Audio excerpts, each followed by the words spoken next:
Hello dear student, welcome. तो next topic जो discuss कर रहे हैं बहुत इंपॉर्टेंट है। आपको भी मालूम है कितना टफ सम है तुम्हारे लिए सॉल्व कर रहा हूँ। ओके, तो net operating income approach, capital decision, okay, capital structure वाला।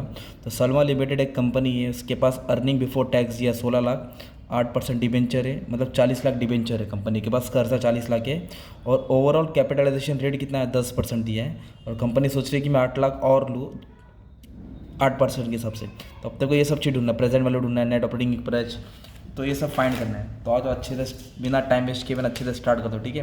तो सबसे पहले क्या करेंगे हम लोग, present value of Salma limited ढूंढेंगे। तो सबसे पहले अपने को क्या लिखने का, ईबीआईटी देखने है। कंपनी के पास earning before interest and tax कितना है, 16 लाख, मतलब कंपनी के पास 16 लाख अर्निंग है। ओके, 1 2 3 4 5 16 लाख अर्निंग है। और ओवरऑल कैपिटलाइजेशन रेट कितना दिया है, कंपनी के पास 10%। ओके, मतलब कंपनी के पास इतना परसेंट, मतलब ये जो 16 लाख है ना 10% है। तो टोटल कंपनी का वैल्यू कितना है वो फाइंड करना पड़ेगा। तो टोटल वैल्यू ऑफ कंपनी का फॉर्मूला क्या है, ईबीआईटी को डिवाइड करेंगे ओवरऑल कैपिटलाइजेशन रेट से, जिससे अपने को टोटल वैल्यू ऑफ कंपनी मिलेगा, राइट। तो मतलब कंपनी का अर्निंग है 16 लाख, ओके, और डिवाइड किससे करेंगे, ओवरऑल कैपिटलाइजेशन रेट। तो उसको 10%, मतलब ये बच्चे लोग कैलकुलेशन नहीं कर पाते। 16 लाख टाइप करो, ओके, 16 लाख डिवाइड करो 10 और फिर परसेंटेज जबाना है, ओके। तो हो जाएगा 1 करोड़ 60 लाख, है ना। एक कितना था भाई, 16 लाख था, राइट। तो उसको सॉल्व करेंगे तो 1 करोड़ 60 लाख आएगा। 1 2 3 4 5 6, ये टोटल वैल्यू ऑफ कंपनी है। कंपनी की टोटल वैल्यू है 1 करोड़ 60 लाख। अब उसमें डिबेंचर्स भी है और इक्विटी भी है, राइट। तो डिबेंचर्स 40 लाख दिया है। डिबेंचर्स कितना दिया है, 40 लाख दिया है। तो सीधा डिबेंचर्स पे हम लोग 40 लाख लिख देंगे, सिंपल। डिबेंचर्स कितना है, 40 लाख है, ओके, एकदम सिंपल तरीके से हो गया। डिबेंचर्स कितना है, 40 लाख है। तो इक्विटी कितना रहेगा, तो 1 करोड़ 60 लाख में से 40 लाख माइनस कर देंगे तो अपने को इक्विटी मिलेगा 1 करोड़ 20 लाख। 1 करोड़ 20 लाख, ये अपना क्या आ जाएगा, इक्विटी। ये डिबेंचर्स हो गया, ये इक्विटी हो गया, राइट। और डिबेंचर का रेट कितना है, 8% डिबेंचर रेट है। तो चलो 8% नाम भी डाल देते ताकि बाद में काम आएगा।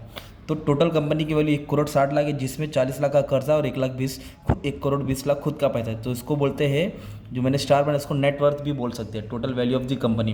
अभी अपने को क्या फाइंड करने का है, इक्विटी कैपिटलाइजेशन रेट फाइंड करने का है। तो उसको डिवाइड कर लेंगे अर्निंग और मार्केट वैल्यू इक्विटी। तो मार्केट वैल्यू इक्विटी तो है 1 करोड़ 20 लाख, पर अर्निंग टू इक्विटी शेल्डर कब आएगा, जब ईबीआईटी में से, मतलब 16 लाख में से, ओके, 16 लाख में से क्या माइनस करके इंटरेस्ट। तो इंटरेस्ट किस पे निकलता है, डिबेंचर्स पे निकलता है। इधर दिया ना डिबेंचर्स 40 लाख, 40 लाख पे कितना मतलब डिबेंचर्स लिया 8%, 40 लाख पे कितना लिया 8%। तो 40 लाख पे 8% डिबेंचर्स देने का, राइट। ये डिबेंचर्स हो जाएगा तुम्हारा 3,20,000, कितना हो जाएगा 3,20,000। तो इसको सॉल्व करेंगे तो अपने को अर्निंग मिल जाएगा 16 लाख में से 3,20,000 माइनस किया, राइट। तो अर्निंग हो गया 12,80,000, ओके। अभी इधर अपन क्या फाइंड करेंगे, इक्विटी कैपिटलाइजेशन रेट। तो इसका फॉर्मूला क्या है, अर्निंग। अर्निंग मतलब क्या लेना है अपने को, जो इंटरेस्ट काट के आया ना अपने पास, इंटरेस्ट काट के वो लेना है। तो इंटरेस्ट काट के कितना है 12,80,000, और डिवाइड किससे किससे करेंगे, मार्केट वैल्यू ऑफ इक्विटी। तो इक्विटी की वैल्यू कितना उनके पास 1 crore 20 lakh. 1 crore 60 lakh total value of the firm है, जिसमें से 40 लाख डिबेंचर था, 1 करोड़ 20 लाख इक्विटी था। तो अपन को इक्विटी का रेट निकालने का, कॉस्ट ऑफ इक्विटी एक तरफ से बोल सकते हैं। तो 1 करोड़ 20 लाख, तो इस 12,80,000 को 1 करोड़ 20 लाख से क्या कर देंगे, डिवाइड कर देंगे, परसेंटेज दबा देंगे। तो आपको ओवरऑल रेट मिलेगा 10.67, कितना मिलेगा 10.67। इधर अपनों को अलग से ये भी निकालने का है, weighted average cost of capital present और प्रपोज। तो ये दोनों का भी मैं एक साथ ही निकालने लो। तो पहले एक काम करते हैं, वापस से अभी हम लोग क्या करेंगे, दूसरे के लिए स्टार्ट करेंगे वापस से। अभी ये क्यों कॉलम बना है, क्योंकि इधर क्वेश्चन एक एक्स्ट्रा ऐड किया है कि company desire to raise further 8 lakh through debentures. मतलब पहले 40 लाख डिबेंचर था, अब 8 लाख और डिबेंचर्स कंपनी लेना चाहती है, राइट। तो फिर जब 8 लाख लेगी तो क्या आएगा, थोड़ा स्ट्रक्चर चेंज होएगा। तो फिर से भी अपने को सिस्टम से हमें फिर से सॉल्व करना पड़ेगा। तो सबसे पहले क्या करेंगे, एक मिनट। तो ईबीआईटी तो 16 लाख है, ओके। ओवरऑल कैपिटलाइजेशन रेट कितना है 10% है। तो अभी टोटल वैल्यू ऑफ फर्म निकालेंगे तो कैसे, ईबीआईटी को डिवाइड कर देगा, राइट। तो 16 लाख डिवाइड करेंगे 10% से, तो अपने को 1 करोड़ 60 लाख मिलेगा। क्या मिलेगा, total value of the company. अभी इधर थोड़ा चेंज है, राइट। डिबेंचर्स इसके पास कितना था, पहले 40 लाख डिबेंचर था, राइट।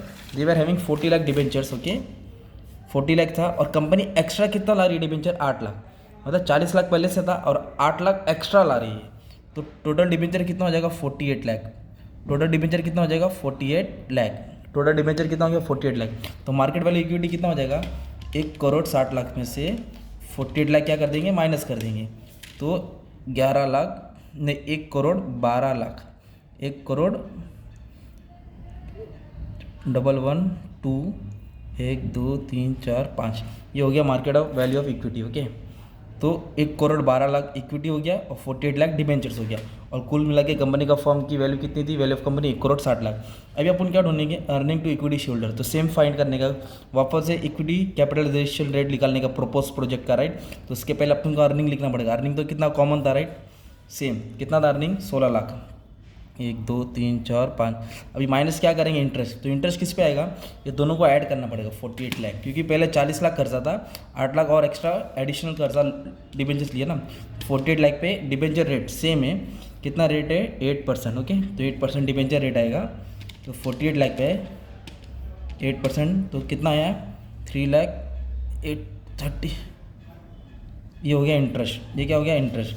अभी 16 लाख में से 3,84,000 क्या कर देंगे माइनस कर देंगे, तो 1,216,000 ये क्या गया 12,16,000 क्या गया 12,16,000 earning to equity shareholder. तो अब इसके थ्रू भी अपन क्या फाइंड करेंगे इक्विटी कैपिटलाइजेशन रेट। तो उसका फॉर्मूला क्या है earning divide by market value of equity.